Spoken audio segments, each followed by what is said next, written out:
Hello friends. आज के इस वीडियो में हम लोग बात करने वाले हैं बिहार स्टेट से संबंधित कुछ रिलेटेड न्यूज़ है, उसे हम लोग जानेंगे।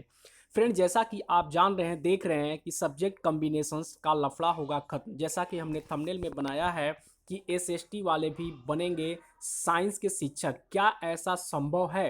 क्या ये सब्जेक्ट कॉम्बिनेशन का लफड़ा आने वाली जो बिहार स्टेट की जो वैकेंसी होगी, क्या रियल में ये खत्म हो जाएगी या नहीं खत्म हो जाएगी? तो चलिए हम लोग आज जो है इस न्यूज़ पे बात करेंगे और इस पे भी बात करेंगे कि क्या जो नई शिक्षा नीति जो आई है, क्या वो रियल में ये सब्जेक्ट कॉम्बिनेशन का लफड़ा खत्म कर देगी। अगर ऐसा होता है तो कुछ विद्यार्थियों के लिए बहुत ही काफ़ी मात्रा में फ़ायदा होगा और कुछ लोगों के लिए बहुत ही काफ़ी मात्रा में लॉस होगा। तो चलिए हम लोग देखते हैं। देखिए आपके स्क्रीन पर ये न्यूज है। इंटर विज्ञान के भी छात्र अब पढ़ेंगे इतिहास और भूगोल विषय। देखिए यहाँ पे स्पष्टली कहा गया है कि इंटर विज्ञान यानी जो साइंस के स्टूडेंट होंगे अब पढ़ेंगे इतिहास और भूगोल विषय। जैसा कि आप लोगों को विदित है कि नई जो शिक्षा नीति जब से लागू हुई है तब से जो है ये बात कही जा रही है कि जो साइंस के स्टूडेंट होंगे वो जो है अब इतिहास और भूगोल भी पढ़ सकते हैं, यानी अपने इच्छा के हर सब्जेक्ट को पढ़ सकते हैं। देखिए ये सीबीएसई विद्यालय ने नए सत्र से नए शिक्षा नीति के विषय चुनने की होगी आज़ादी, यानी सीबीएसई बोर्ड जो है इन जो है नई शिक्षा नीति को लागू करने का पहल शुरू कर दिया है।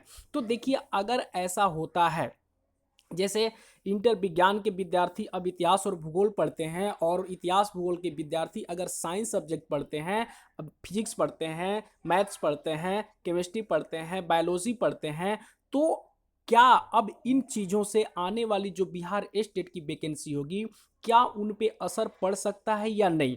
बिल्कुल देखिए कि अगर ऐसी बातें होती हैं तो जो भी वैकेंसी आने वाली होगी बिहार स्टेट से रिलेटेड, उनमें जो है बहुत ही काफ़ी मात्रा में असर पड़ सकता है, क्योंकि बहुत ही जो सब्जेक्ट कॉम्बिनेशंस की बातें होती थी अब वो लगभग लगभग जो सब्जेक्ट कॉम्बिनेशंस की बातें होगी नई शिक्षा नीति लागू हो जाने से नई टीचर रिक्वायरमेंट में बिल्कुल ही वो खत्म होने के कगार पे है और बिल्कुल ही खत्म हो जाएगी। इससे जो आर्ट के सब्जेक्ट वाले जो स्टूडेंट थे वो साइंस के भी टीचर बन सकते हैं, जो साइंस वाले हैं वो आर्ट्स के भी टीचर्स बन सकते हैं फ्यूचर में।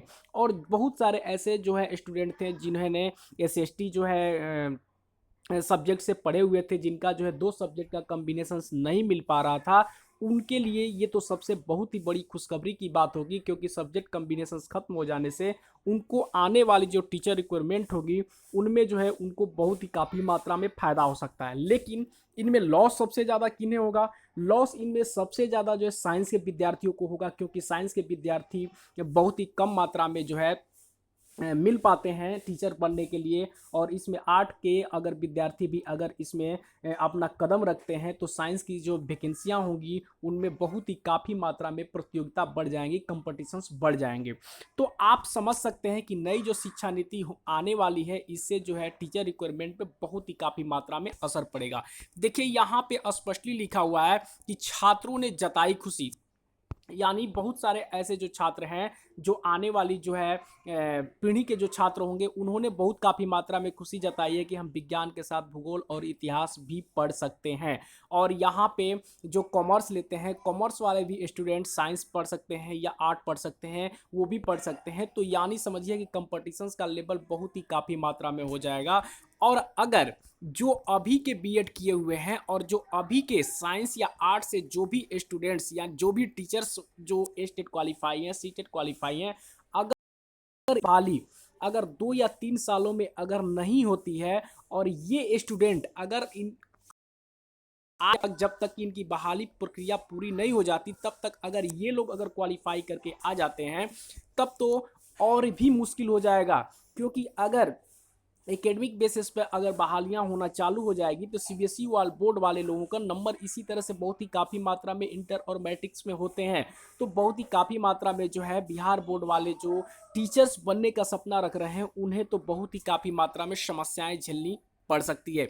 लेकिन अभी तो फिलहाल लग रहा है कि अभी जो फिलहाल की जो बातें हैं उसमें तो इस चीज़ की जो है लफड़ा बहुत ही कम होने वाली है। लेकिन इसके बाद अगर 1-2 साल में अगर कोई भी जो है टीचर रिक्वायरमेंट की बहाली नहीं आती है, उसके बाद अगर कोई भी टीचर रिक्वायरमेंट की बहाली आएगी, तो उस समय ये लफड़ा बहुत ही काफ़ी मात्रा में बढ़ जाएंगे। और जो सब्जेक्ट कॉम्बिनेशंस की जो समस्याएं हैं वो तो बिल्कुल लगभग लगभग जो है समझिए कि वो खत्म हो जाएंगे, और कोई भी सब्जेक्ट वाले किसी भी तरह के जो है टीचर्स बन सकते हैं, जो अपना जो है इच्छा रखेंगे, जो सब्जेक्ट की बातों का इच्छा रखेंगे, जो सब्जेक्ट पढ़ना चाहेंगे, जो सब्जेक्ट के रूप में जो है वो अपनी इच्छुक होंगे, उन सब्जेक्ट से वो टीचर्स बिल्कुल बन सकते हैं। तो फ्रेंड्स, आप देख सकते हैं कि नई शिक्षा नीति की जो पहल है वो सीबीएसई बोर्ड यानी बिहार विद्यालय परीक्षा समिति नहीं बल्कि सीबीएसई विद्यालयों के द्वारा जो है ये चालू कर दी गई है। यानी ये अगले सत्र में यानी 2021 वाले जो सत्र होंगे, इस सत्र से जो है इनकी पढ़ाई जो है चालू हो जाएगी। तो समझिए कि जो टीचर्स बनने वाले हैं उनके लिए सब्जेक्ट कॉम्बिनेशंस का लफड़ा लगभग खत्म है। तो फ्रेंड्स, धन्यवाद।